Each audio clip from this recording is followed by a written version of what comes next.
They say it's a drought on the real ones. They don't count it out, all the real ones. They tryna put a stop to the real ones. Niggas out tryna get. Yo. We back. Another episode of OG Talk the Podcast. Yes, sir. It's your boy Parlay. Hey, it's OG Pie. And if it ain't real, it's fake. Okay, then. You know what I'm saying? Now look. Where we at right now, dog, I really feeling, you know what I'm saying, honored to be, the voice, you know what I'm saying, for the streets. Like, OG Talk, we the People's Champ Podcast.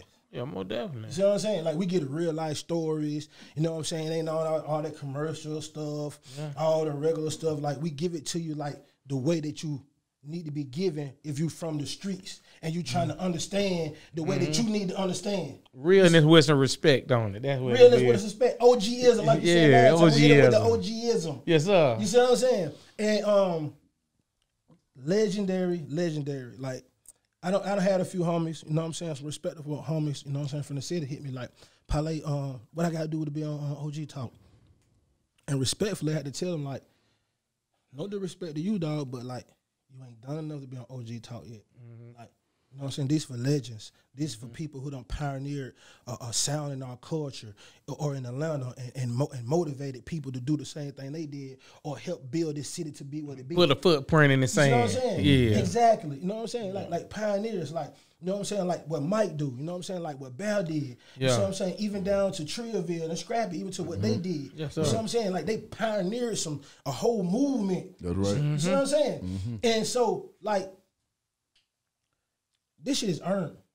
OG Talk, this shit is earned, dog. You know what I'm saying? You picked to be on this motherfucker. You know what I'm saying? And so today I had to go throw back Hawk jersey. Yes, sir. You know what I'm saying? Legend. This one of the first legends in the house. You know what I'm saying? Because we got a legend in the house. Because we got a legend in the house. Come on, man. Hey, right now, man, you know what I'm saying? saying? I want to introduce, you know what I'm saying, one of the first groups that I know that everybody look up to be preaching this, like, when we say before they time, you really being shown right now before your eyes with the music that they was fucking 20, 30 years before their fucking time, dog. Hey, man. This shit like some biblical shit, dog. Yeah. You know what I'm saying? Fast. My motherfucking dog, one of the greatest groups to ever fucking do it. A part of one of the greatest groups to ever and teams to ever fucking do it. Not just in the city of Atlanta, but in the whole fucking nation. Hey, man. You see what I'm saying? International, dog, too. Motherfucking Big Gipp, man. Hey, man. Thank you, Parlay. Thank you, OG. Nah. I love my dog. Nah, listen.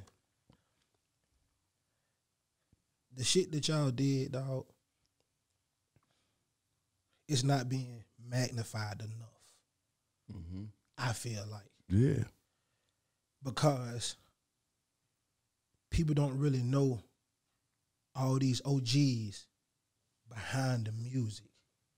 It's just always what you see on social media, what you seen on the videos back in the day, the story that you heard from whoever you was around. But depending on the story, depending on who you hung around, who you know the people. You know what I'm saying? And then you know how stories in the streets, it's gonna get magnified or they're gonna small it down.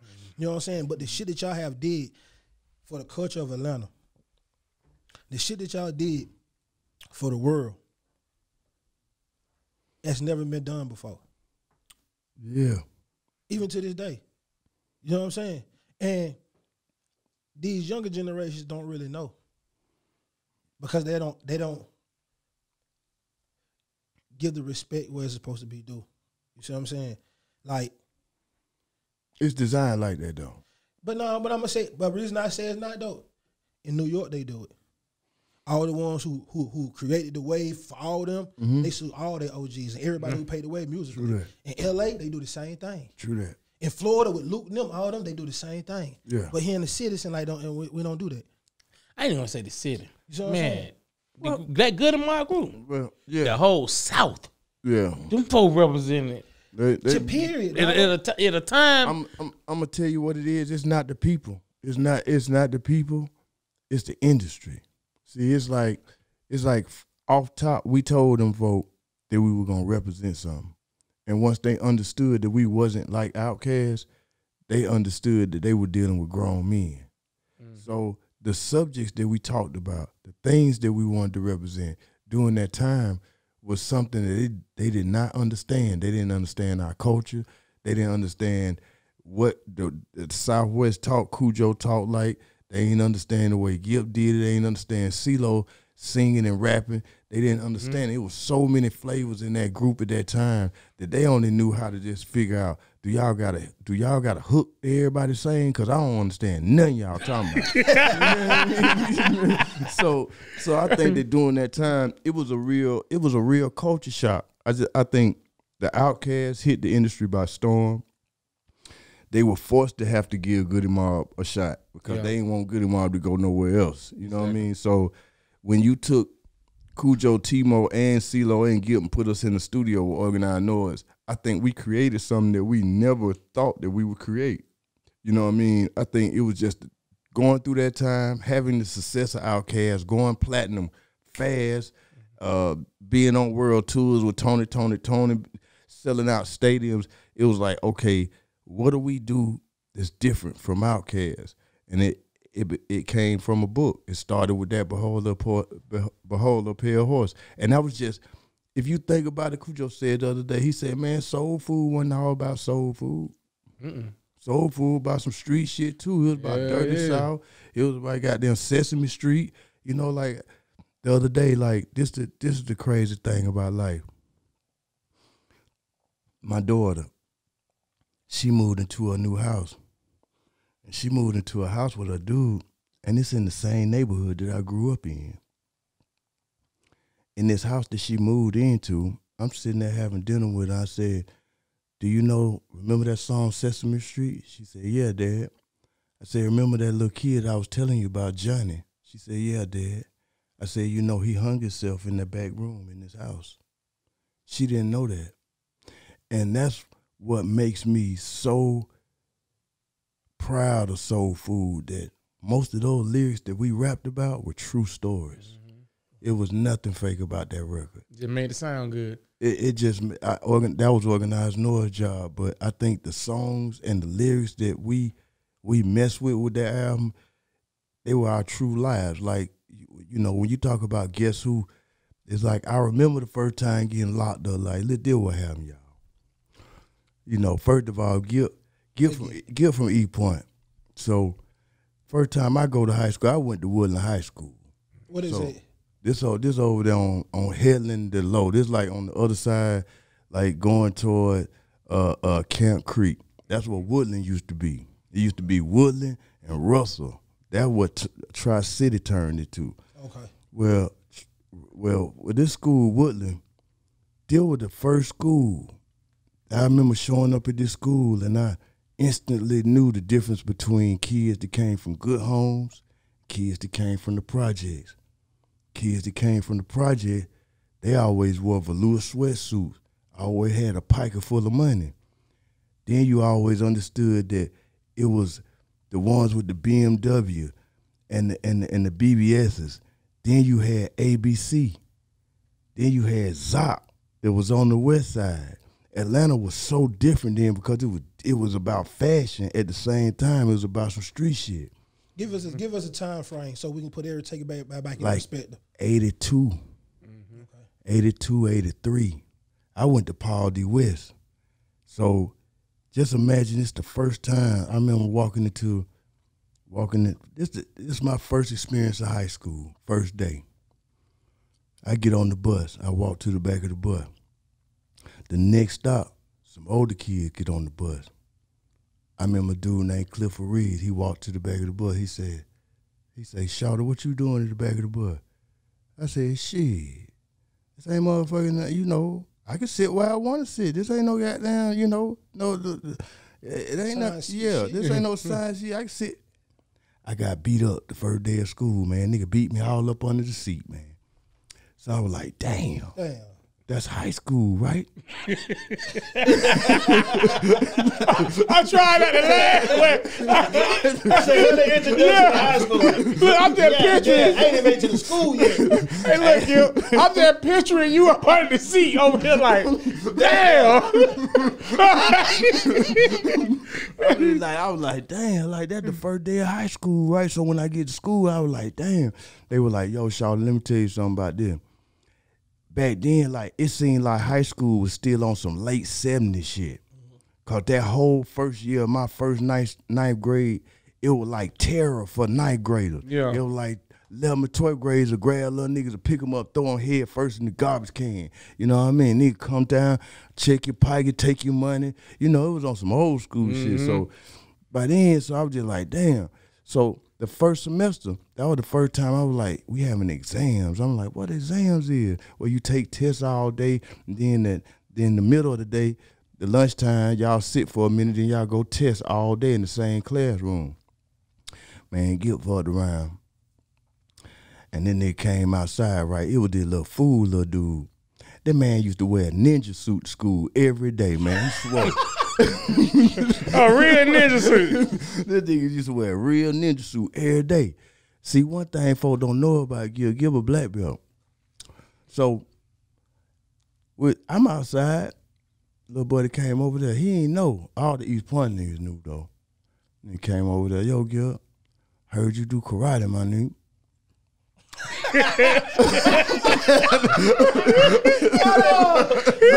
Listen, like they didn't have a dance off. That's a true shit. Y'all remember now during them times, you remember the little karate shit used to come on Saturday morning and shit. You know, everybody was into that karate Bruce Lee shit by this time. Yeah. And what the movie was with Dynamite. See, all that was going on what there. was the movie that everybody want to show no? What's that?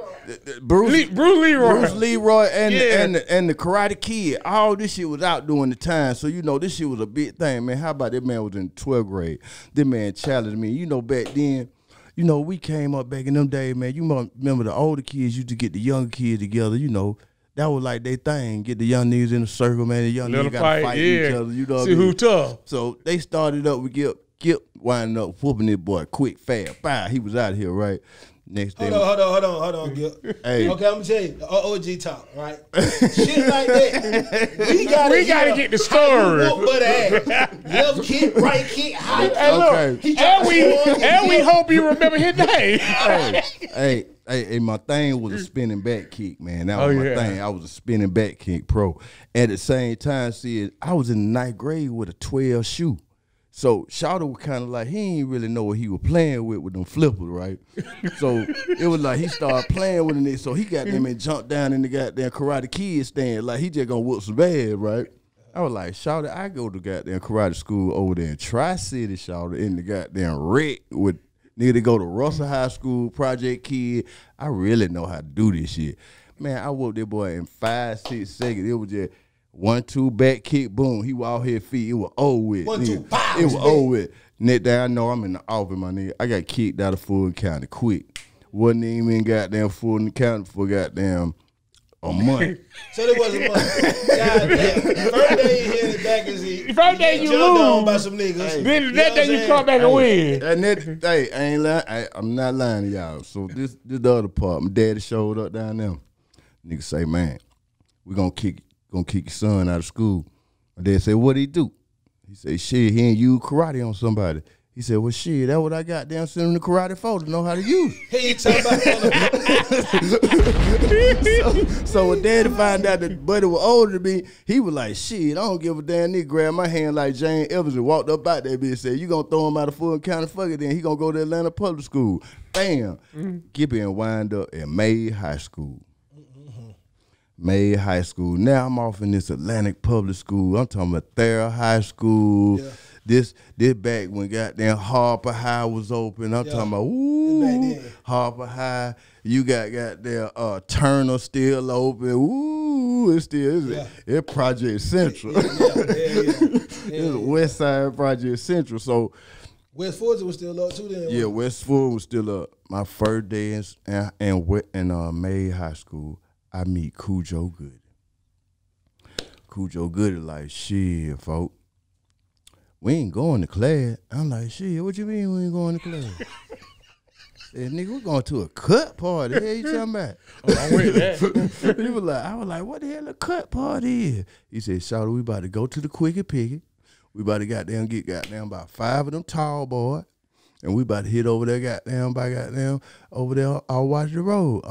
Up in the project. I'm like, okay, ain't never did this before. This some Atlanta shit.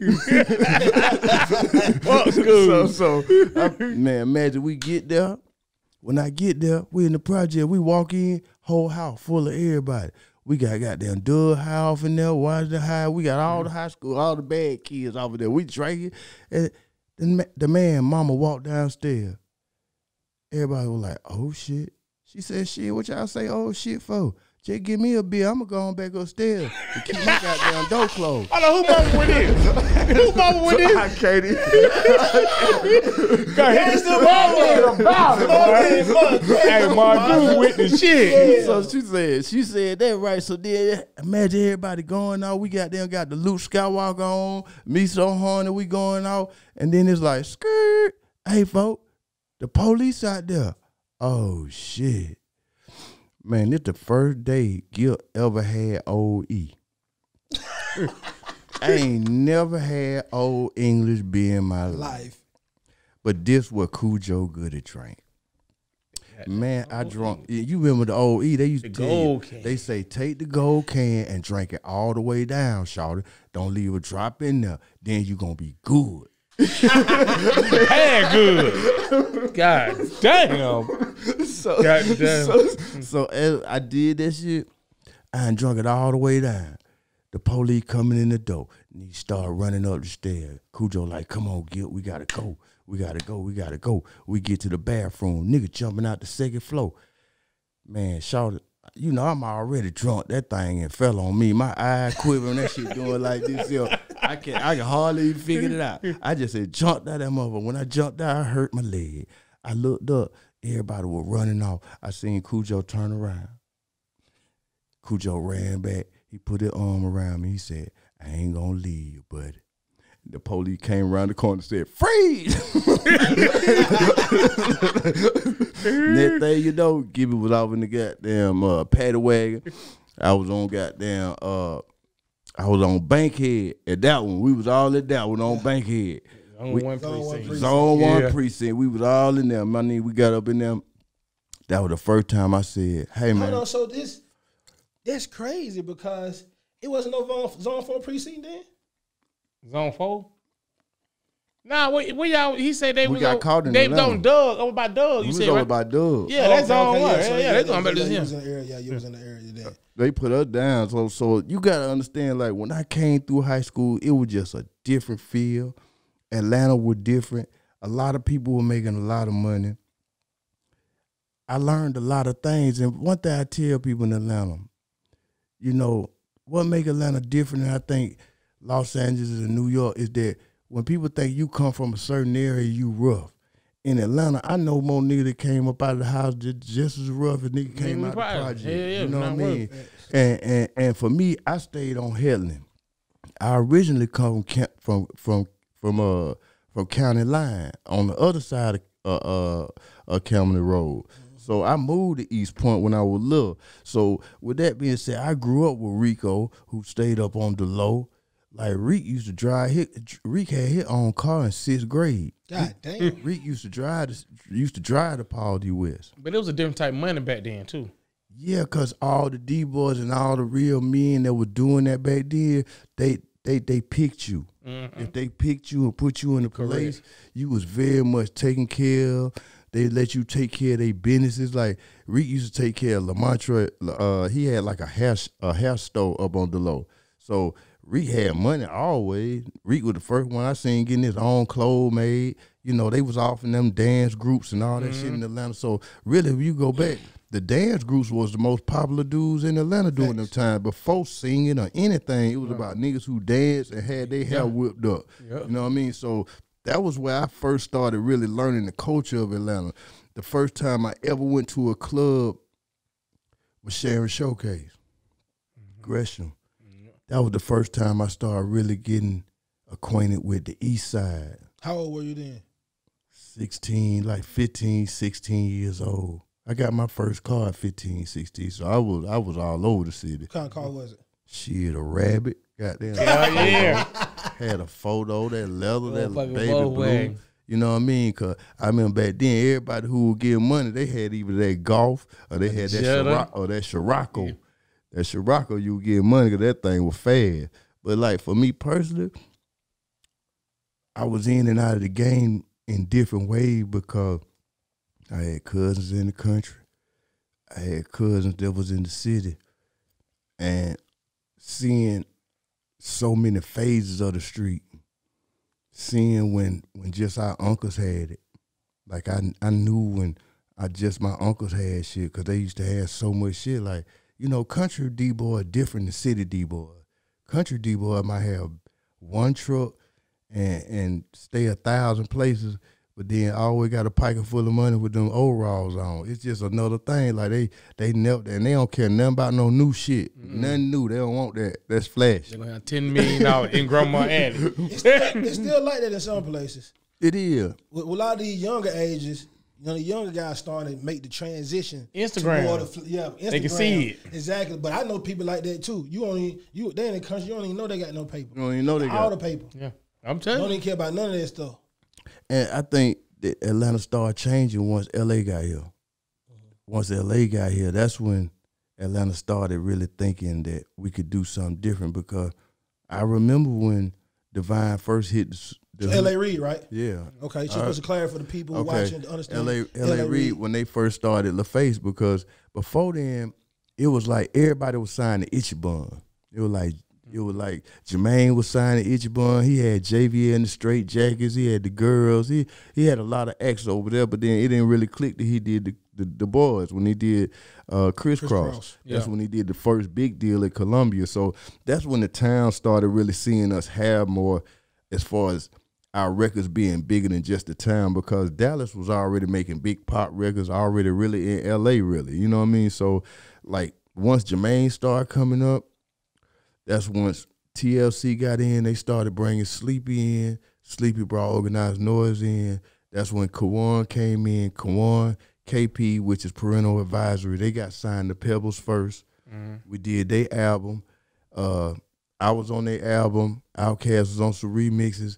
Then that's when the next phase was when the Outkast started. So it was more than, people don't understand it. It didn't just start with Outkast. It started with Parental Advisory first, which then that was Pebbles' label. Then we signed to LA's label. So it's like for us, we got to see both sides of it, being that we couldn't even go in studios then, man. I remember when we used to go to Bosstown and we would just sit outside in the car listening to just instrumentals all day.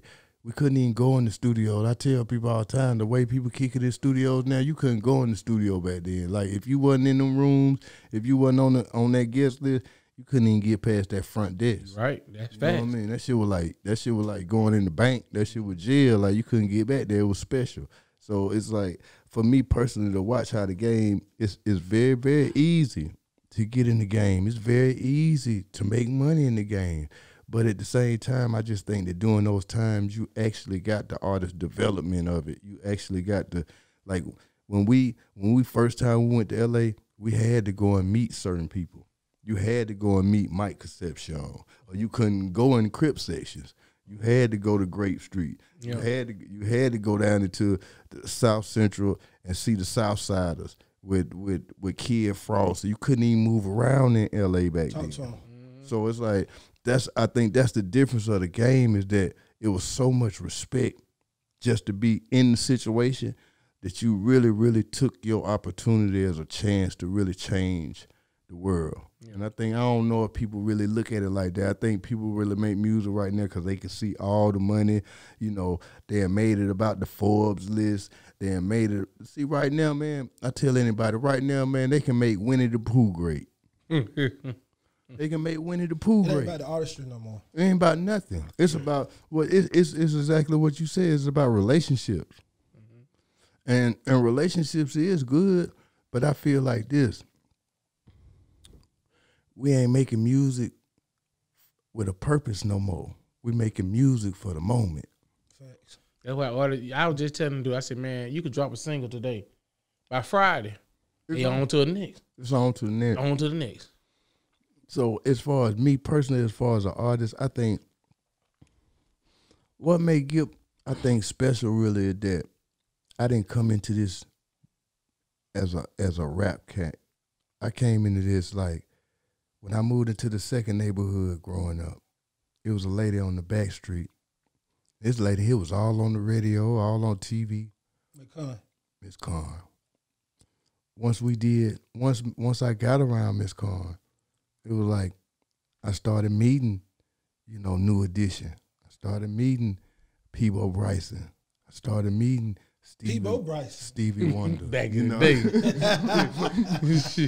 And Them young niggas had to look that one up. I got to meet those real stars. Like, cause I used to go to Miss Khan shows and her and Peebo Bryson at the Sensations on the East Side. It was like when the Sensations was a real big club, and it was like out of that disco era, and the clubs were fabulous back then. And you be like, damn, like it was almost like looking at Purple Rain when you looked at the old promoter, like how he used to look when he got their sweatsuit and the big glass. It was like, that's what it was. That's what Atlanta was. And I can even talk about how Campbellton Road at one time was like glamorous.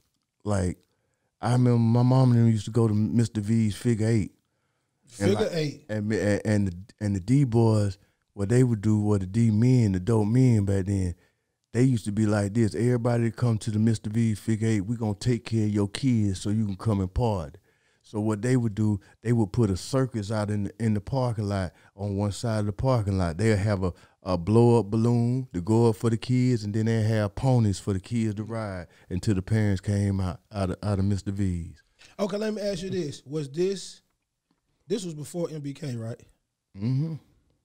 This was before BK. Yeah, there's time because I This is remember when I in the was- same plaza that he talking about. It was a kid club called MBK, Mm-hmm. right on the corner. All right, and this is the real kids club. I know exactly what you're talking about. No, I'm not talking about a teenager club. I know. A kids I know club. exactly what you're talking about. Kids in there from 9, 10, Yeah. 11, 6 12, years, 13. kindergartners. And niggas in there grinding, hunching, and niggas coming by themselves. Drinking So I Kool-Aid. used to stay down the street. You know what I'm saying? When Macy was right here in Greenbrier. You know what I'm saying? Like, we used to go to that club right there, a little real kid club. So shout out that area over there. SWAT. So I'm gonna tell you, to me, learning from those cats during them time, you really learn to respect, who did what, how they did it. If you think about it, you used to see Jose in the street. On the south side, you see Abdullah the Butcher in the street. You just used to see certain people in the street that represented Atlanta and represented this Southern culture. So it was like, all I knew as a kid was Channel 17 and the Wrestlers. The great Kabuki, Channel, Wrestling number 2. So for me personally, like the Atlanta experience, I tell people all the time, bro, like, they like, Gipp, man, where you get your style? I was like, bro, off that wrestling, shawty. That Jerry Lawler, man, that Ric Flair, shawty. I mean, the first time Gipp seen Ric Flair in the airport, man, I down there fainted, man. I was like, Jesus, there you go. Man, that white boy. I tell you, man. So it was just the time and how we came up, like, man, coming up and during them time, your partners catching murders, man, girls getting killed. I remember our first shootout, man. Like, man, one of them, like, man, being at Mays, man, it was a time that it was going back and forth between Mays and Harper. So we were going back and forth. They were going at us. So we get the rumbling with niggas at the school, and they waiting for Gippy at the bottom of the hill. So Gippy pull out. They had shot Gipp car. Man, I'm looking at niggas the whole time. He had shot every window out the car. Didn't nobody get hit that day. But it was like, that was the first time I realized that I could have been taken out of the world from being that I was being sucked into the street. It was like a time period where Gipp was just, we were going in. People always know I kept guns, you know what I mean? I always had guns. So, sometimes like when we used to get into it, it used to like every weekend, it was different back then because the guns didn't really come out to 1990s, to our class. The gun didn't really come out to, cause like before that, Boy brought them guns, man. They did, but I'm talking about in the school. In the school system, like Miami, that was straight. That was strictly street. Yeah. That was strictly street. But once we started doing the Maze and Doug fighting every weekend at Piedmont Park, once we started doing that shit, it was just fighting in that 9th and 10th grade. But once that 11th grade came and that 12th grade came, that's when the guns started coming out and people started getting killed and shot. And I started realizing that you can be in the street, you can understand the street, but most of the time it be the ones that don't pay attention to their surroundings that wind up getting murdered. Talk to him. You know what I mean? Like, I had a partner man, like, good kid, but once you try and jump in the trap, like one thing Gipp always knew, when I got in the trap, when I said, yo, I'm gonna go and forward with the trap, I said, I'm going to go with Cujo, because I know Cujo know the street. I go sit with my nigga in Dixie Hill on the back street.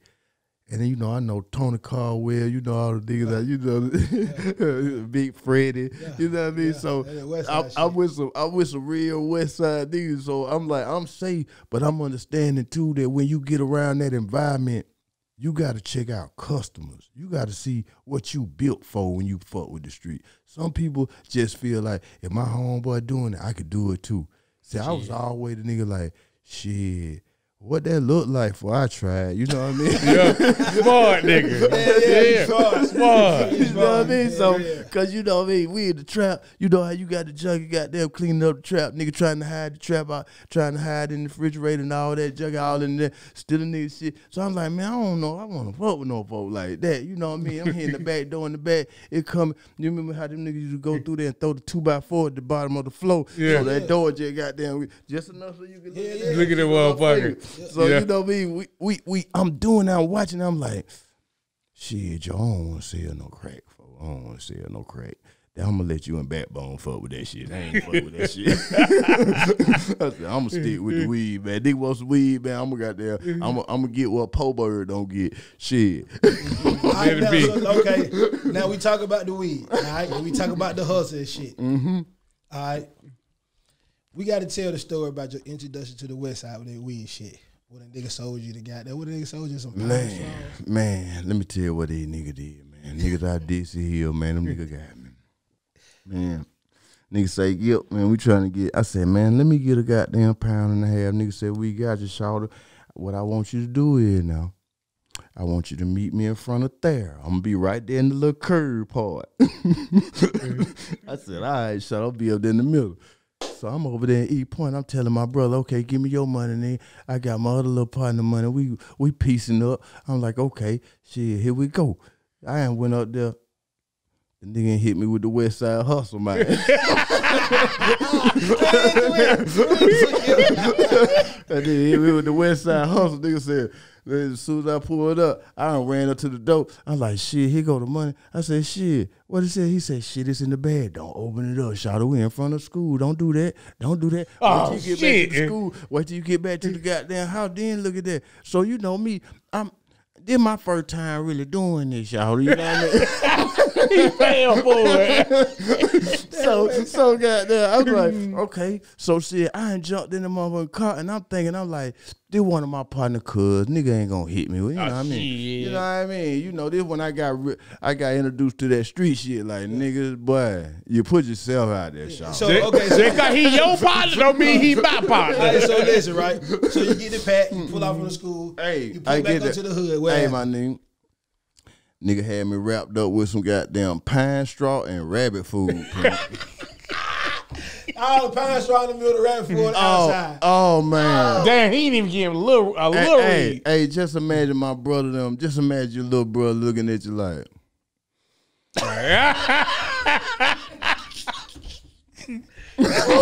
Everybody, your whole crew just looking at you like, nigga, you fell for this shit. Like, come on. Who this nigga is? Man. We gonna kill him. My nigga, oh man. That was the first time, folk. Nigga hit me for the rabbit food and the pine straw. I said, damn. I said, okay. After that, Pat, my brother said, hey, my nigga, never again. I'm gonna get my own bun, shawty. That day, me and my brother was never in business again in the street. It was strictly here and strictly mine, right? So from there, I said, man, I don't know. I lost some money on that. Then my nigga from Decatur hit me. He said, Gipp, boy, we just went and bought a Porsche and a Benz today, nigga. I said, what? What y'all doing? Boy, we doing that rapid refund on these hoes. I said, what? I said, hey, nigga, what that is? He said, Gipp, all I need is a goddamn Social Security number. I'm going to give a nigga $400. They give me your Social Security number. I'm going to give you a free $400. Now, at the time, I ain't know what that was. Y'all got to remember this, 89.90. This before, it wasn't no cameras. Yeah. Nigga, you were doing your taxes in pencil. Yeah. Nigga, you didn't need an ID to cancel check back then. hey, I'm like, well, shit. So just imagine, I'm with some East Side nigga now. I'm with the goddamn Candler Road nigga now. Shout out to Candler Road. Candler Road back on me. I'm with my Candler Road nigga, Columbia High School nigga, all this. So it's like, hey, Gipp, I'm telling you, this shit sweet, shawty. We about to get, I'm talking about that one weekend, shawty. We used to hit the AU. My name, we hit so many people on one weekend, we shut a bank down. We went up in that motherfucker that many times. God We damn. shut a bank down. And see, I could talk about all this shit now because, you know, the bubble and busted 5-6 times. And that shit happened. So that shit been scrapped. So, you know. So. Ain't that to be done. Get over with. So don't get no goddamn ideas, y'all. No idea. And they wouldn't have served time for it anyway. So, shit, you know, one thing about anything, and I'm going to tell y'all, Gipp always been good at. I always been good at walking away right before them people come, man. And that's been a skill that I think I was taught by my old man. And I was scared of him to the point where if I got scared, I thought of that nigga. So I was like, fuck it, I'm out. You know? Hey, if a lot of people did that, I think the streets would be a lot better right now. I know, because sometimes it ain't for you. It ain't for you. Like, I remember one time we going at it. You know, once the gun started between Doug and May, nigga was getting caught at High Tower. Nigga was getting whooped on the bus. Nigga was going at it for a minute, you know, on that Payne Park over there in the project. Yes. Yeah. So when that was all going on, it was real hard not to get caught up in no street shit. But what I learned is I didn't let nobody ride with me with a gun. I say, shit, ride with them, and I'ma follow y'all. But at the same time, I always used to tell people, never shoot or pull a gun if you not gonna use it. And I think that a lot of times niggas get scared into using it. Cause I'm gonna tell you what happened to me one night. I remember it was a time, I don't know if y'all have heard these two names, but it was a time when it was like, it was two niggas' names ringing on the west side. It was one nigga named Kevin Cameron and another nigga named Tony Caldwell. Now, everybody was waiting for these two niggas to fight. This shit was like Mike Tyson and Holyfield. It was like the west side was waiting on this. Like, when these two niggas fight, boys, shit about to get tore up. So I remember they met up at the bottom of May. Fight started, rumble started. You know niggas ain't gonna let no one-on-one shit happen for everybody jump in. Boom, rumble start, boom. Everybody break out. Gipp and ran out. Nigga pulled that five. Five. The west side niggas, man. The west side losing. This way in the 80s. That nigga big bust. Hey, west side niggas there. Five. Man, I run. So you know, if you know May was sitting up on the hill. Yeah. So I had to run. All our car was parked up on the hill. We came down through the bushes. Oh shit. My nigga. That's a good shot at. Them nigga caught me coming up the hill, man. A whole carload. There he go. There go one of them. I'm like, oh, no. No. Hey, man, them niggas start busting. Gipp and jumped off in the goddamn wood, right? Them niggas that pulled up, they just threw the light and they just start busting the wood. Pop, pop, pop, pop, pop. Gipp just jumped behind the goddamn tree and I just sat there. Nigga, I called Dad on the flip phone like, look, they got me goddamn held down, Pop. I'm goddamn in the wood, them niggas shoot, man. I need your help. Nigga, my pop came from East Point, my nigga. Pick Gippy up in the wood, man. When I got in the car, I'm shaking the shit, looking. He looked over at me like this. He said, what wrong? He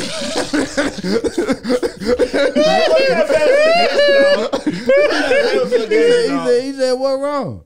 Shit. Y'all niggas on some gangster shit out here, man. What you doing? Why you looking like that?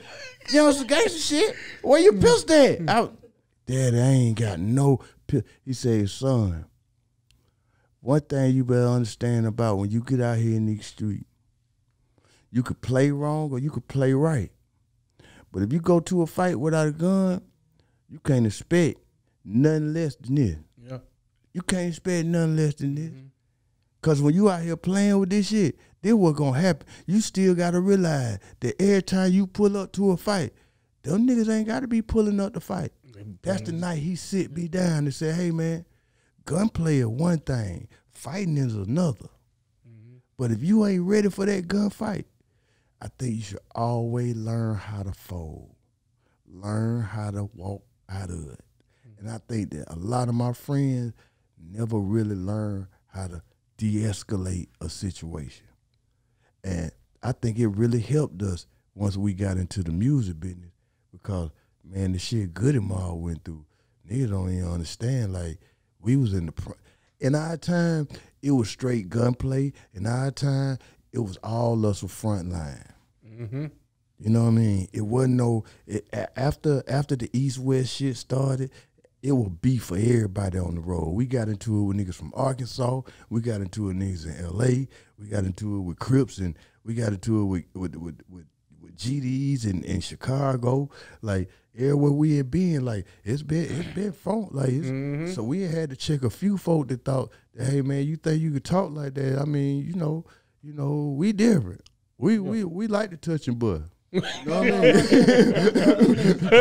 Big I used man. to talk about CeeLo too. Like that's how I know. Like that's what I'm saying. Like it's easy for people to get them all as a group, mixed and skewed. Oh man, because of what the Music Outcast made and what they did, and by y'all being connected to that, like everybody else say. You know what I'm saying? But I know the stories with y'all behind the music, so I look at y'all different. You know what I'm saying? And with me being from Atlanta, especially when we having a podcast, I want people to see y'all through the same eyes that I see y'all in. Because the respect level goes more than music. And if you can respect the person, it makes what they did even more greater because you understand all the trials and tribulations that they had to go through to make it to where they went to. You see what I'm saying? Yeah. And I see that, and I see what y'all do. And like I just want to make sure that, you know what I'm saying, personally, that we give you your roses. I'm having a good time, probably. Like, as far as music, like, I'm having a great time. Like, right now, Goody Mob booked the next year. All over the world.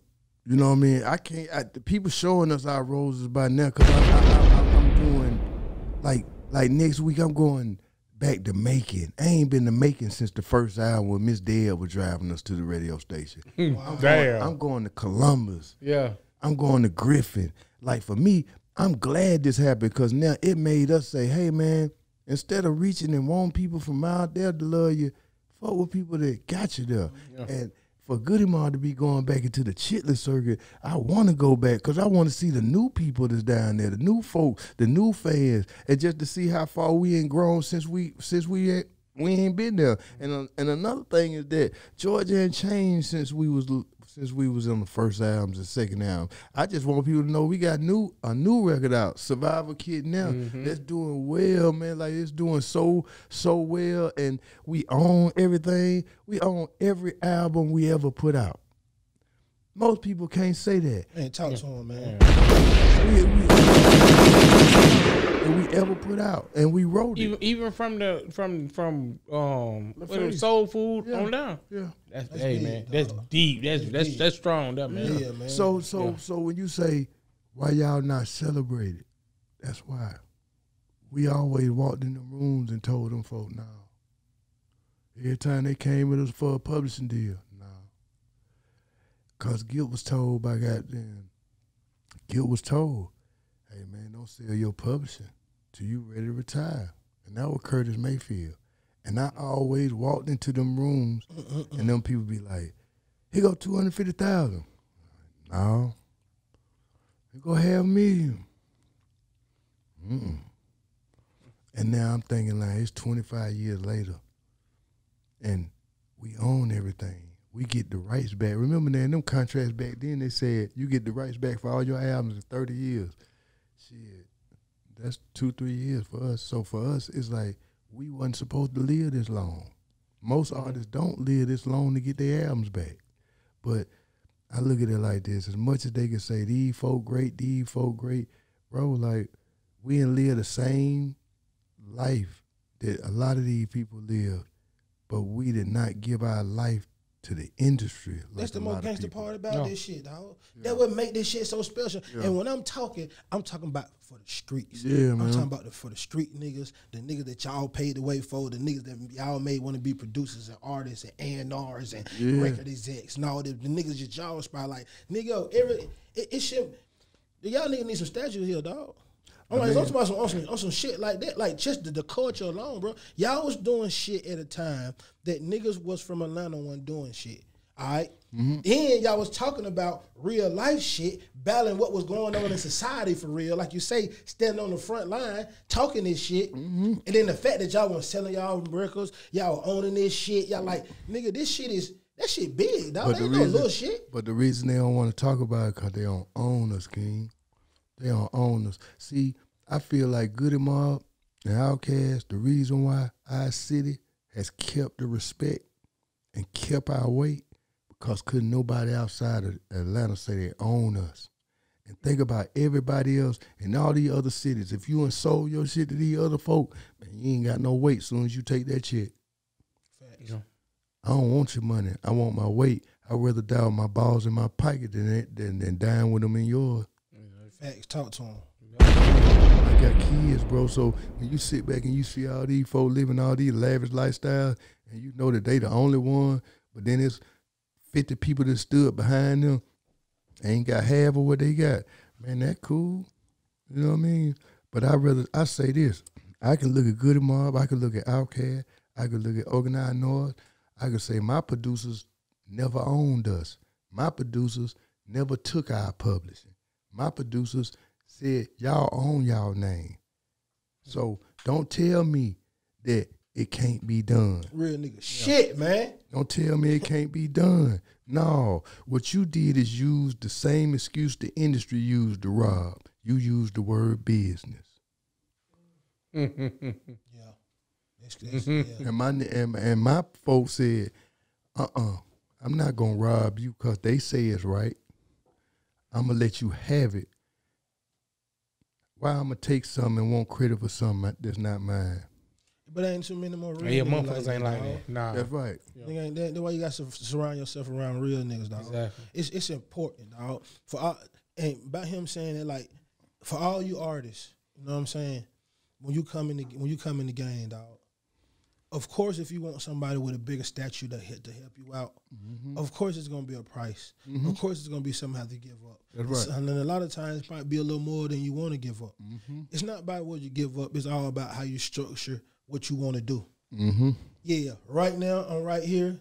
You want this? Okay, I give you this until I can get here. When I get here, then I give you this. When I get here, you got to structure your deal. You can't let nobody come at you with a deal and say, this the deal. You just say, okay for the money. That's what it is. I learned that a long time ago. Yeah. You see what I'm saying? You got to structure your own deal and say what you want to say. And when I figure out you can do that shit with the lawyers and shit, it was like, you can't tell me shit else. Like, when you in control, when you have the talent, you control what you want to do. That's so right. all my young artists, man, if you out here and you want to do something, understand your paperwork, understand what you're doing, and be comfortable with it. You might be comfortable with the first year, we'll do a 360 deal. You see what I'm saying? Because you might believe in the people that want to invest into you. That's right. And you might say, okay, after this first year 360 deal, we're going to sit down, we're going to restructure something else. That's right. just be comfortable with what you negotiate, dog. You know what I'm saying? Just make sure that people that you fucking with is some real people. Because if they trying to help you, it's gonna be some kind of genuine. What's the word? Mm-hmm. They're gonna be generous. Mm-hmm. You know what I'm saying? And they gonna generosity. Generosity, and they're gonna give something back to you without saying gimme. Right. But you got to come in there with something too. A lot of people be coming in with nothing. Yeah. You got to come in with something now. Yeah. You know what I mean? You can't bargain with nothing. Nah. But you gotta know talent too. Yeah. Because I mean, you gotta really look when you look at this the talent of let's say just the last talent pool. You looking at 2 Chainz, you looking at Future, you looking at Thug. When you just look at just that LaCroix era, you know what I mean? Just out there LaCroix, you looking at, you never thought Thug. The first time I saw Thug in Crucial and he was doing Stoner, he was totally different than when I seen him on. Totally different. You know what I mean? Yeah, it was totally different. You know what I mean? So, totally when I look at just artists like that, and then I'm like, damn, I ain't see that, but baby did. You know what I mean? That's the difference between having real talent and then really meeting up with a real CEO that got a real mind for it. You know what I mean? That's the difference. I just think that there's so many people out here that's trying to, like, I just saw the little kid that got the little record that he redid the Ludacris record over. Like he just did a show here. 8 people showed up because we got so many people trying to play promoter, trying to play regular exec, trying to play Beat King. It's just so many. In them days, you knew it was only 1 or 2 people could do what they could say they could do. Now it's just so many folks and there's so many frauds, and it's just like, damn, you don't know what's gonna be big or not, because for real. To me, the new wave of this new little kid thing, to me, it was started by Lil McConey. Going up on a Tuesday. Then shit got fun again a little bit after him. So when I look at different things, I'm like, yo, man, talent is something that only a person that got that kind of heart and mind to know what to do with it can really take something and turn it into something like Thug. But most of these kids, they gonna make a little money and they gonna be gone in a few months, because making music and putting it on the internet and turning it into a business and taking it on the road is just 2 different things. Exactly. So listen, take us back to your first show on Stewart Avenue. First show. Open up for Sammy Sam. First show, Stewart Avenue. What club you was at? I want to hear that part. It wasn't even no club, folks. God damn. Wasn't even no club. Big don't remember this, man. It is probably where we performed at. It's probably one of those buildings, probably where the Wendy's sit right now. There used to be a vacant lot. Yeah. We performed right there on that corner. I remember I was in a group with my OG, Raymond Murray, who was in Organized Noise. I went to the flea market, Greenbrier Flea Market, and we got some of them Black Power shirts with the puffy words, and now I was like, okay. What year they was? Boy, they were 8 or 9. They were the good years. They were 8 or 9. We went and we got on stage, and I remember showing up, and I remember to us, man, people don't realize, to us, man, Big On always was that guy. He was our Master P. You know what I mean? He always was our guy that we knew came from the street, understood what the street was. But then when you met Sammy Sam, he was the epitome of the A-Town hard head. Yeah, he was. That it was the epitome. I'm talking about he turning down no fades and no collars. It's all go. Free that boy Sammy. But that was the first time we opened up for them. Of course, I can't even remember the song we did, because at that time my name was Chaos, so I was very much not even really rapping, writing my own raps back then. Yoda was writing my raps, so that first day was I was very scared. Yoda. Okay. That's Ray Murray. Yeah. Call him Yoda. I can't say that day I had high anxiety.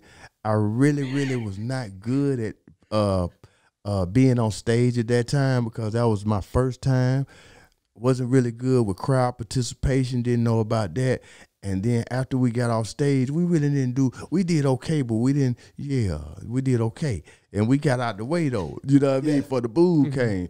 But yo, the first day to see Sammy Sam do Sammy Sam the Hitman, that's when I knew I really wanted to rap. After watching him, to me, he was the Southern LL Cool J with some gangster shit. And when he did Sammy Sam the Hitman, that's the first time I heard the DJ Jelly, Monte, all them. And I was like, wow, we can really, that to me, the Camp, to me, is the first situation that showed Atlanta we can do it with just Atlanta music. So that's what I love about that, man. Like, Big was the first time that we said, oh, if they can do it, we can do it too. And Big was the first example. That's some big shit. Like this is like, that's what I'm saying. Like, listen, like this is legendary shit, dog. You know what I'm saying? And that's what I'm saying. Like, that's why I'm glad to have you on here, because it's so much shit that you've done and so many small stories that's only probably a fraction of the shit that you've been through. But I think sharing these experiences with these kids let people know how legendary these times was and the shit that you was a part of. You know what I'm saying? Like, tell them about the time when you shot your own video to Big Pimpin'. My own video. Which one was that? The Big Pimpin' video. You see, when you shot did your own verse. We did your own verse. Oh, that was when Pimp did his own verse. Yeah. When Pimp did his own verse. Oh man. Oh, it was a trip because that weekend was a crazy weekend because Greg Street had something. They had something at a club over here on the west side, and I remember the Young Bloods were performing. I'm with Pimp the whole weekend, and Pimp kind of like, he on one, he called me like, Gipp, man, I hear, man, the Young Bloods on the radio, and they rapping like me. And I'm like, what are you talking about? That's how Shawty rap. Like, Shawty rap like that, Pimp. He rap, no, Gipp, no. Hell no. Don't nobody rap like the Pimp. This nigga got in his car and went to the place trying to goddamn get into it with Sean Paul. Of course, Pretty Keen, everybody showed up. You know, they like, Lord, we're going to have to beat up one of our legends. And I'm like, no, that's not going to go down. But at the end of the day, it was like, at the same time, I remember Bun calling and like, yo, this man got to be somewhere. And I remember Pim like, I said, bro, you supposed to go overseas and do the Big Pimp shit. He said, Gipp, I ain't going overseas to do the pimp shit. I ain't going to Trinidad. What I'm going to do is I'm going to go to Miami and I'm going to do my part on the beach. And that crazy. That nigga went down there, parked his Benz on the beach, got the white girl out there and did his whole verse on the beach in Miami. Never went to Trinidad. And that's how he recorded. Where the Jay-Z song? Yeah. For the Jay-Z. That motherfucker Pimp C. Shout out to Lil Pimp C, man. I'm going to tell you, that dude there, man, he was so special. I'm going to tell you people that were special to Gipp in their life. Pimp C was special. Soulja Slim was special. True from Detroit, he was special. You know what I mean? Biggie was special. Pac was special. God, hold on. I said he talking just legends. Listen to the name that he said that he experienced and rubbed elbows with, dog. Like, do you? I've been listening from the time he talking about who stayed behind him all the way up to now. Everybody legendary. Yeah, everybody legendary, man. Breed, MC Breed, he was special.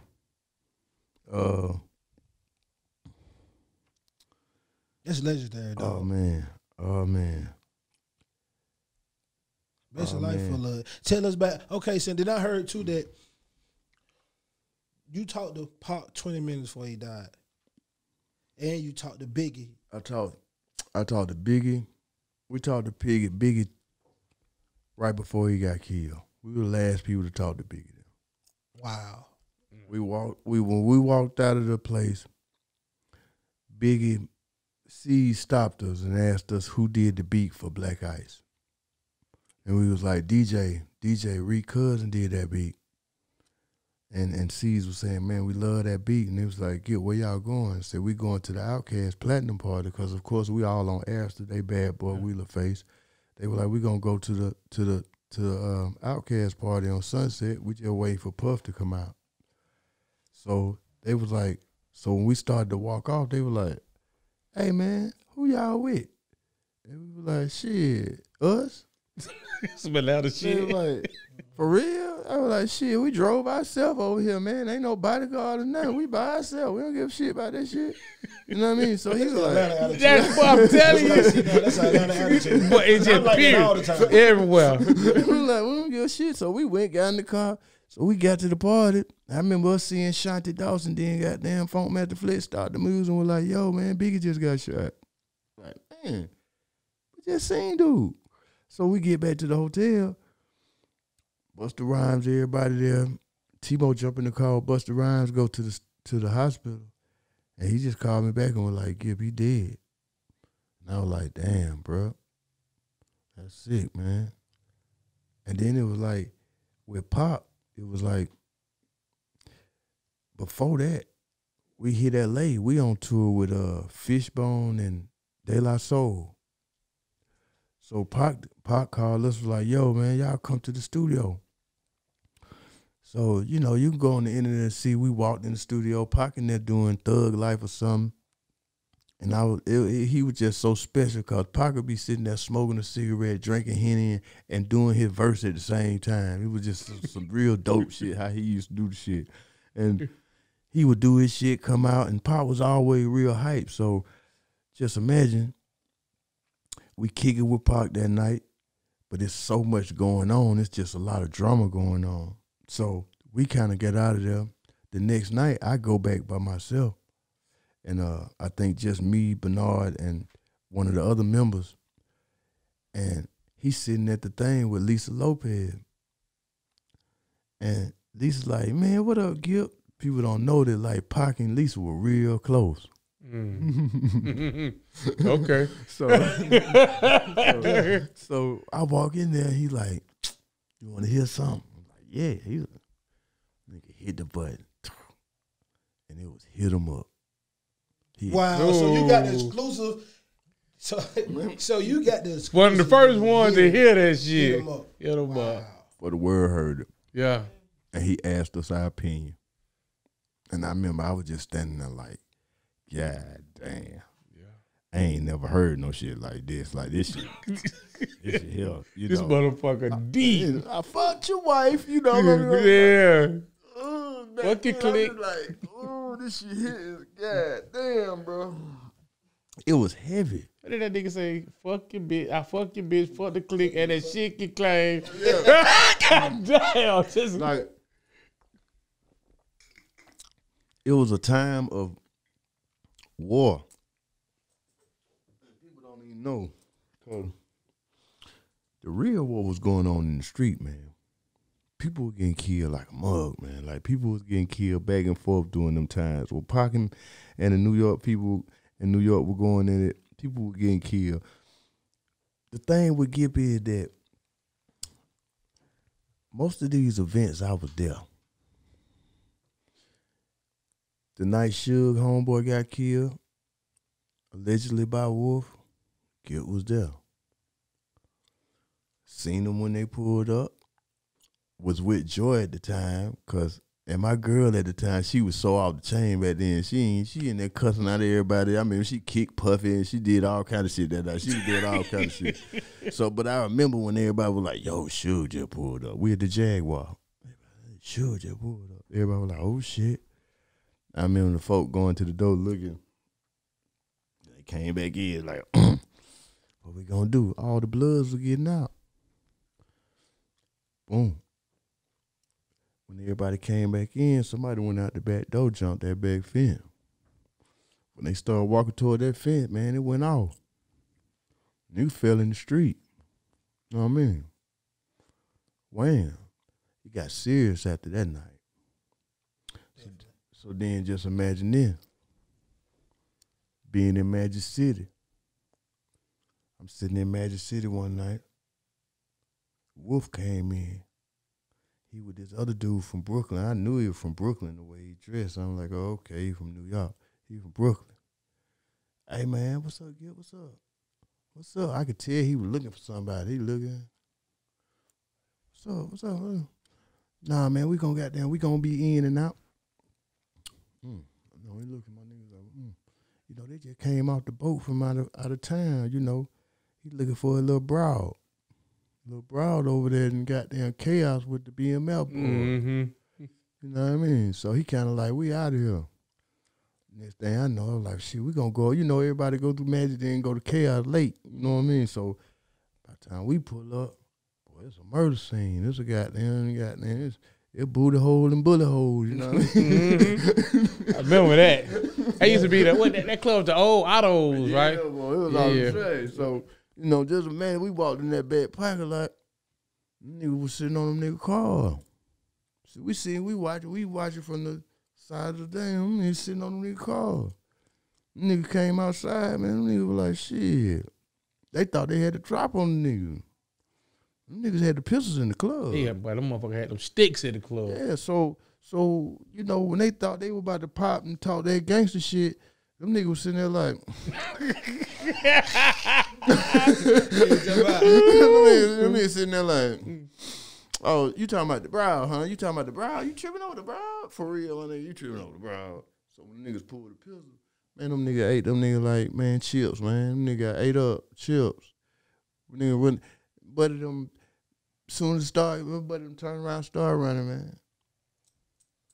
And them niggas got ate up like it was a sun splash, man. Yeah, I remember. It was nothing. You know what I mean? So just seeing that kind of shit during that time, and then making it out of the gentleman club era, like we tore that club up like plenty of times. Yeah. I tell man, he called me the other day. He said, "Gipp, they plays serving on the radio." I said, man, damn, that shit so crazy. Because my whole verse was about Michael Child calling me, talking about, Gipp, man, y'all Dungeon Family niggas then tore up Gentleman Club. Because it was like, you know, it was out of town talking crazy. We had to goddamn, you know, baptized there, you know what I mean? What they were talking about? The OG talking that real fake. We got to end the story now.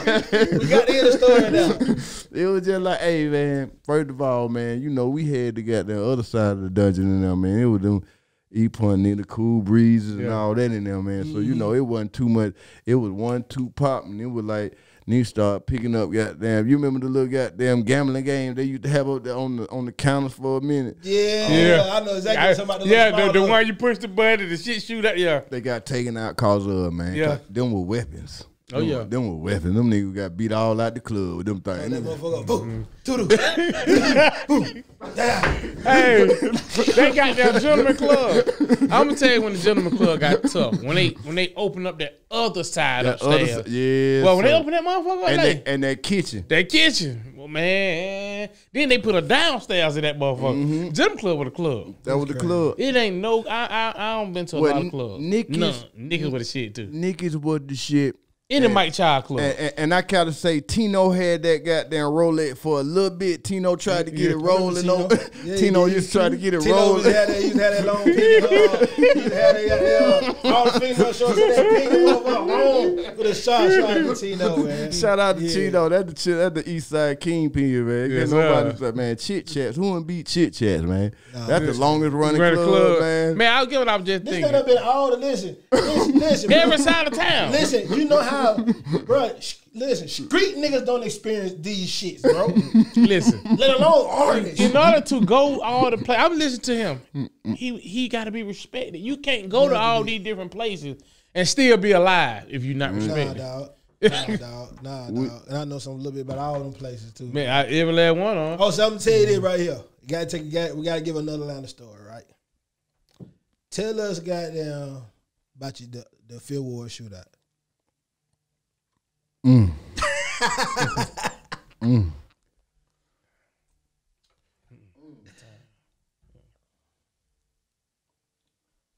can tell you this. So I know some street shit, dog. Yeah. Damn. Let me tell you this. The real Gipp. Yeah. Hey, look. Get what you thinking? Oh, that story there. Yeah, ain't nobody wait for that one, like.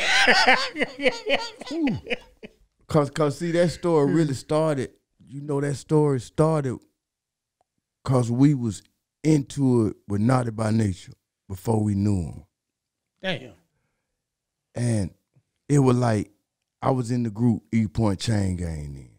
So it was Cool Breeze, Cap One, which Cap One, that's Southside Daddy. It was my dude named OZ, myself, and Big Chief. We had a concert first at Mars Brown. I mean, we opened up for Naughty by Nature and Cypress Hill. We wasn't really, this is Freaknik. This is Freaknik. We at the club on Memorial Drive. What's the one at the end about before you get to the pen? God. Not the atrium. No. Before you get to the no, you know, you get on the east side. to the jail. Yeah, cause yeah. Was it by Avondale? Yeah, like you know, you get off of goddamn, like instead of going to little 5 Point, you go the other way. It used to be a club down that way, right? We got to the club. First time that we kind of co-mingled with people that wasn't from here, and we got into it. They threw a rock and and cracked my front windshield, and then it was just like, shoot, that's how where EP10 shit came out. Then it was just like, man, that nigga ain't got there hit the car. You could hit me before you hit my car, man. You know? God damn. And when he hit the car, so I was like. Gipp always ain't never really messed with them pistols, man. Them pistols, see, I used to like rifles. That nigga like rifles. Why you laughing like that? He like rifles and shit. See, I used to like rifles, so, you know, I used to have a semi-automatic 22, man, with that clip on it, man. So, you know, that was the first time I let him goddamn get some, man. That was the first time I let him get some, and at the same time, it was the first time that I really scared myself. Where I was like, well, shit, folk. You gon' fuck around and get the fuck around. Cause what happened was we left there, got into it with some niggas, went home, changed clothes. This when Atlanta used to be going all the time, so it's shit all the time. I mean, we went to a basketball game on the south side at Banneker. All the made niggas were there. And that was the first time with Gipp. I'm from Fulton County, so I knew the south side nigga. You know, I knew everybody down Old National. So I'm cool with Sir, but a lot of niggas was not cool with Atlanta niggas then. I don't know what it was with south side and Atlanta niggas back then. They did not get along, man. Especially not on Old National, you know what I mean? Yeah. So it's still like that now. Ain't that changed. So it was like, man, just imagine, you know, the basketball time. It's halftime. Man, we used to go to concession stand. All the Banneker niggas were lined up. They said, man, y'all niggas can't use our concession stand. Damn. And we were like, damn. Yeah, so I can't get a spray. No. Man, them niggas picked up the garbage can, just went to tossing it all to made nigga. Boom, boom, boom. We said, okay, cool. Meet us up on Old Nat at the Crystal, short. We all jumping the rabbits, flying down Old Nat. We all, you know, it was number bugs and VWs in the parking lot. But nobody, man, them niggas pull up. Boom, them niggas jumped out. That's the first time I seen Crippin'. That's the first time I seen somebody hollering Crip. I'm like, what is that? Old Nat. What is that, man? What they talking about? You know what I mean? Crip, cuz, and wham, bam, niggas then pulled out the gun and started shooting. We wasn't even equipped for that. The hell on, you had already been told. Hey, folks. You forgot that goddamn fast. Hey, that's when I learned. I said, wait a minute, because after that night, that's what made me. We really, really started going at the Fulton County nigga, because that's when the Fanoke niggas showed up. Then the King niggas showed up. It was just these different sections of gangs started showing up at this time. So that's when I started realizing that, okay, I heard of ABC, then Down by Law. What people don't even understand, the night that shit happened with Down by Law, I remember the first time that it was a thing, it hit the news. all the kids in Atlanta back then used to get dropped off at Halloween night at Six Flags. So I remember like that was the first night, you know, we used to go to that club called Graffitis. So we used to go to the club to goddamn, you know, either catch up with some niggas we go on that or fuck with some bras. But I remember that night particularly, all the niggas that was supposed to be gangster kind of were like, shit, folk, them down by law niggas out here. Whole different ball game. So niggas was just like, boy, this nigga ain't Peanut, man. These niggas, these down by law niggas. So that was the first time I heard a down by law niggas. So I didn't really know what it represented or nothing until, hey man, them niggas came through one side of the park. All of them had trench coats and sawed-off shotgun. In the park, shawty. We was terrified. like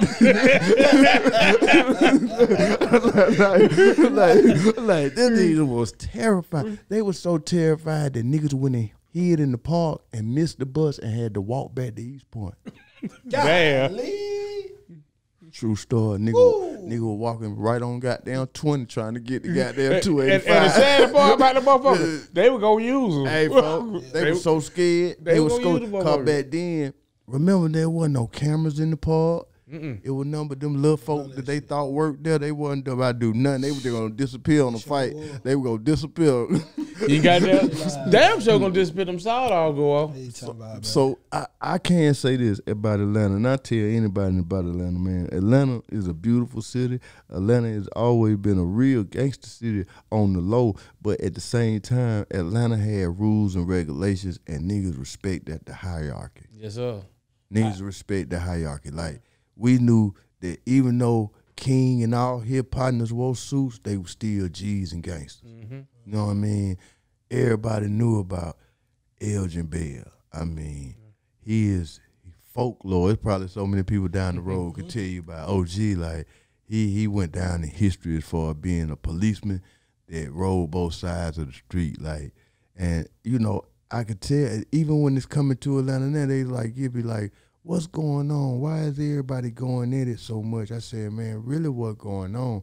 A lot of this shit got to do with the crap game. That's what I'm hearing. A lot of this shit is the crap game. Nigga don't want to lose. Nigga 2500, 1,000 down. You know what I mean? So I'm understanding that the little games that when we were kids, you know, the crap game, during them early 80s, 70s, you know, you ain't even play with that unless you was on some grown man shit. You know what I mean? Like, when they used to have the ones, the crap games at the bottom of Blue Flame in the 80s, and you had to really be having some money. And, yeah, Silver, you had to really have some balls. But the niggas had the money to lose. I remember going to Cue Ball, fucking with Low. Yeah, going over there fucking with Low. And we paying for 25,000, 30,000 on the Madden. You know what I'm saying? So, but it's playing with likewise folk. Well, there you go. It's playing with likewise folk. Like, we in the same street eating. I'ma lose it this week, might get it back in two. Exactly. It's okay. I ain't got to kill you about it. But now I think that the way these kids doing it, they finessing each other in so many ways, either doing the check. Ain't no backbone in what they doing, man. They don't got no morals. They ain't standing on that. The morals that they stand on is imaginary in the lifestyle that they living. You say you stand on morals, you say you're a gangster, and you say you're real, but you turn around and you do whole shit. You slime you slime your own partner. These new niggas living in the fictitious world that they create for themselves, that they think that they supposed to be living. It's an image. They not living the lifestyle, they living the image. That's right. You see what I'm saying? So, you know, like I say, man. Because I'm going to tell you, it was a thing even back then. Like, man, my second album, I lost both my grannies. My brother got picked up for murder. You know what I mean? The young niggas in the hood, come to find out, shit, they been doing it. You know what I mean? So what I come to figure out is that being in the music industry is no manual to this shit. I could have easily tricked myself off the street plenty of times, and I think that I could have amassed more wealth in many ways. But I think that as soon as I got into music, what tripped me out about the music game right now is that it's so many grown people that's so influenced by other people life. You know, I mean, it's almost like high school. It's like, see, a nigga like me, I always been in the inner circle. So just to have records and be in the record game, to be in the inner circle, I'm like, nigga, I was in the inner circle the whole time. Okay, all right. Well, I don't really praise people because they sold drugs. Shit, everybody I knew around me, everybody had their own bum. I don't kiss a nigga dick because he do that. You know what I mean? So, you know, a lot of things that a lot of people hold up and think so gangster and they praise, I be the bum on that shit because I be like, my nigga, I don't know. That's fan shit. Like, if you really been out here and came and watched this shit from the ground up like myself, then shit, I don't look at no man as being bigger or no man. What I say is, no, they had more advantages. They had chances to go in the rooms and learn about shit before we had a chance to learn about it. So it don't make them no smarter, don't make them no bigger. And hey, most of the people y'all praise, I never bought one of their albums. now see, niggas will call me crazy. Hey man, my nigga, I ain't never been a fan of this shit. I been in this shit. So that's just like a nigga who play, the nigga that play, okay, Jordan was great, but I like Clyde Drexler. I was root for Dominique. I ain't even lying to you. Even when it came to Dominique, you know what I mean? So there it is again. Who to say that Jordan, the same way that it took out for Jordan, if it fell on Dominique, it could have took out for him the same way if they gave it to him. Thanks. So when I look at different shit, I be like, no, it ain't a bit that nobody greater than nobody. It ain't nobody, he the greatest rapper in the world. It ain't none of that bullshit. It's what motherfuckers go out here and pay people to say in papers and on these blogs. Okay, if you got the biggest budget for disposable cash for what that a popularity campaign, you gonna be bigger than everybody. Facts. If somebody give me $5 million right now in the industry, tomorrow I'll wake up and be as big as any other rapper because I can go out here and pay all the young niggas to rap with me. Man, come on, man. And you can market it. To tell okay, if that's great, then anybody can do that. Yeah. You know what I mean? So that's the reason why I think that the industry always gonna look at us like this. Think about it. Anything in the industry that tried to teach our people something ain't never looked at as what. It ain't popular. It ain't never gonna be popular. You can't push that agenda. That agenda. So that's cool. That's cool with me because I can look at Public Enemy and say that's my hero. Long as we got our own tone and all what we own and what we like and whatever outside that, don't care. It don't matter how much y'all influenced by this, how much y'all like this. That's all. And it's but it's I'm an Atlanta nigga. It's an agenda. There's a motherfucking Atlanta. I'm Atlanta. I'm just like, man, I just don't care nothing about it, man. My nigga, like, and I ain't impressed by it because you know in Atlanta we ain't seen plenty niggas with money, man. Oh yeah, shit. Everybody plenty niggas with money. And the streets is the same street. And the game is the same game, and the jail is the same jail. It's about how you carried yourself and all of it if you went that far in it. Man, that's OG talk, man.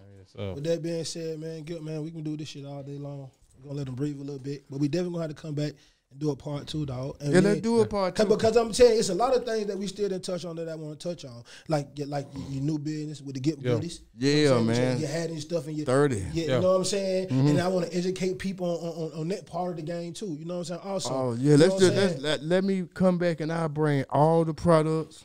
Yes, I'll bring all the products plus I got. I mean, now we in like 40 different locations, 5 states. About to open up. Well, I'm gonna tell you this. Well, not to cut you off, I'm gonna tell you about how about we come to Columbus and we shoot one in the store. That sounds good. Let's go right there. You know what I'm saying? Yeah. Let's come down. And shoot one in the store. The Goody Mob show in Columbus is August the 7th. We coming. August the 7th. We there. August the 7th. We there. We in that motherfucker. We there. All right. Hey man. So that's what it said, man. Appreciate you coming out, dog. We definitely gonna get your roses out while you're right now. Yes, sir. You know what I'm saying? And, it is what it is, man. This OG Talk the podcast. This your boy Parlay. Hey man, the OG Pie. And if it ain't real, it's fake. Boom. Yo, this Big Gipp and I'm on OG Talk. And if it ain't real, it's fake. See you when I see you. Zog.